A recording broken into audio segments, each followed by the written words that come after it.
शहर की गहमा गहमी से दूर एक पुरानी सरकारी इमारत के दफ्तर में खामोशी का राज था। सूरज की पहली किरणें जब खिड़कियों के धुंधले शीशों से टकराएं, तो एक नौजवान मेज पर रखी फाइलों के ढेर को तरतीब दे रहा था। इस नौजवान का नाम दानियाल था। आज उसका पहला दिन था और उसके चेहरे पर एक अजीब सी संजीदगी और कुछ कर गुजरने का जज्बा था। दानियाल जानता था कि ये नौकरी इसके लिए कितनी अहम है। उसके वालिद के इंतकाल के बाद पूरे घर की जिम्मेदारी अब उसी के जवान कंधों पर थी।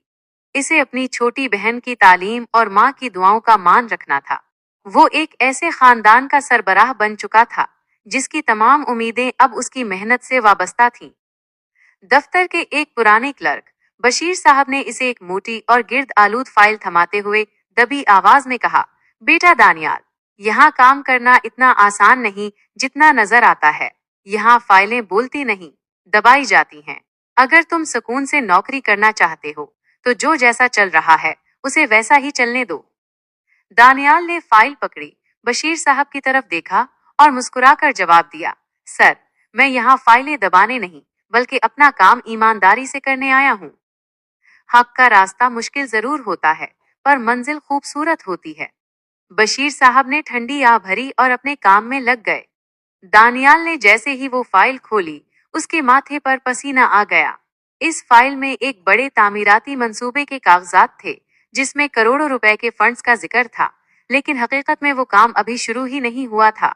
उसे अंदाजा हो गया कि उसके पहले ही दिन उसका सामना एक ऐसी करप्शन से हुआ है जिसके पीछे बहुत बाअसर लोग हैं।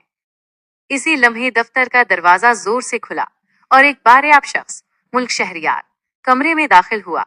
वो इस इलाके का बड़ा ठेकेदार था और उसकी पहुंच ऊपर तक थी।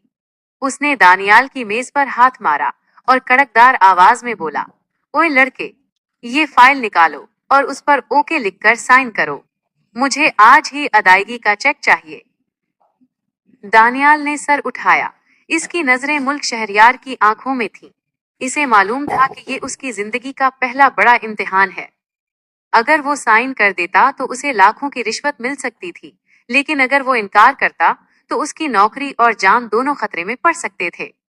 दानियाल ने कलम उठाया, लेकिन साइन करने के लिए नहीं, बल्कि फाइल पर एतराज ऑब्जेक्शन लिखने के लिए।